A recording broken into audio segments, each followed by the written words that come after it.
জায়গায় এরকম একটা ঘটনা করা সম্ভব নয়, সেটা যখন ধীরে ধীরে ইনভেস্টিগেশন অনগোয়িং এসেছে এবং সামনে দিয়ে আমরা দেখেছি।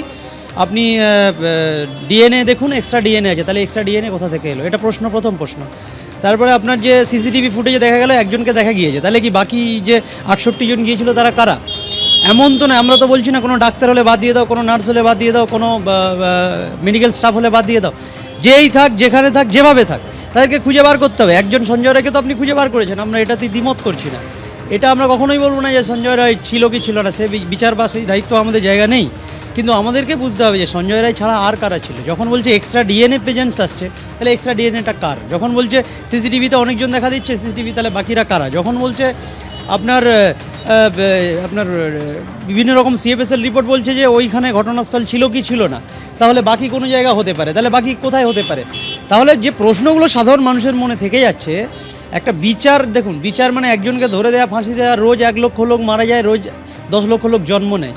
আপনি বিচার ব্যবস্থা, মানুষের যে ভরসা, যে আশা, যে আইনের শাসন চলে, বিচার ব্যবস্থার শাসন চলে, মানুষ যেটার উপর ভরসা করে শেষ পর্যন্ত, সব কিছু যখন হেরে যায় মানুষ বিচারের দ্বারস্থ হয়। সেই বিচার ব্যবস্থা যদি আপনি একটা এক্সাম্পলারি তৈরি করতে চান, তাহলে আপনার এই ছোটো যত প্রশ্ন আছে এই প্রশ্নগুলোর উত্তর দিতে হবে। এই ছোটো প্রশ্নের উত্তরটা যদি মানুষের সামনে চলে আসে, তাহলে মানুষ মনে করবে হ্যাঁ সুবিচার হলো। বিচার আর সুবিচারের এটাই হচ্ছে পার্থক্য। প্রত্যেকে প্রত্যক্ষ পরোক্ষভাবে যারা যুক্ত, এই যে সিবিআই তথ্য প্রমাণ লোপাট, একটা খুন ধর্ষণের ঘটনা একজন মহিলা ডাক্তারের, তার তথ্য প্রমাণ লোপাটের মতো ভয়ানক একটা অভিযোগে সেই হাসপাতালের প্রিন্সিপাল এবং পার্শ্ববর্তী টালা থানার ওসিকে গ্রেপ্তার করলো। 90 দিন হয়ে যাওয়ার পরেও তাদের বিরুদ্ধে কোনো চার্জশিট দিল না। কেন দিল না? কবে দেবে সেই সাপ্লিমেন্টারি চার্জশিট? সেই বিচার কবে হবে? ফলত এই আজকের এই রায়দান, এটাতে আলাদা করে উচ্ছ্বসিত হওয়ার কোনো তো জায়গা নেই।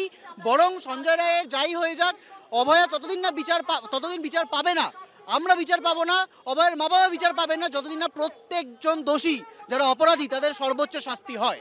আজকের এই রায়ে কোনোভাবে সন্তুষ্টের কোনো জায়গা নেই। বিচারের নামে প্রহসন মাত্র, এবং যতক্ষণ না পর্যন্ত জাস্টিস ডেলিভার হচ্ছে, আমাদের প্রশ্নের সঠিক উত্তর পাওয়া যাচ্ছে কিভাবে এবং কি কারণে অভয়াকে খুন করা হলো, এবং ক্রাইমের ক্রাইমটা কোথায় কমিট করা হলো, কিভাবে হলো, কারা কারা জড়িত। ইতিমধ্যে আমরা অনেকবারই জানতে পেরেছি যে এক বা একাধিক মানুষ জড়িত, তাহলে তারা কারা? শিয়ালদা কোর্ট চত্বরে হাজারো মানুষের একটাই প্রশ্ন, সঞ্জয় রায় ছাড়া আর কে বা কারা আছে, এটা মানুষ জানতে চায়।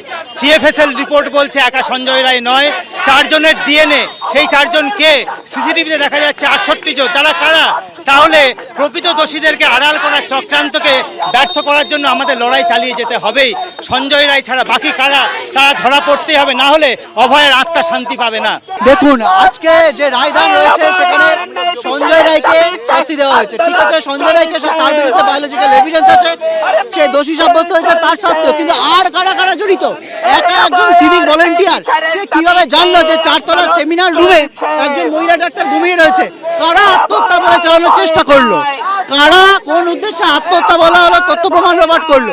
মিশ্র ডিএনএর উপস্থিতি কোথা থেকে আসছে? সেমিনার রুমে ধস্তাধস্তির চিহ্ন নেই, সিএফএসএল রিপোর্ট বলছে, তাহলে কোথায় হলো প্লেস অফ অকারেন্স? ফলত প্রকৃত অপরাধী যারা প্রত্যক্ষ পরোক্ষভাবে এই ঘটনার সাথে যুক্ত, তারা সবাই যতদিন না শাস্তি পাবে ততদিন অবধি তো স্বস্তির কোনো জায়গা নেই।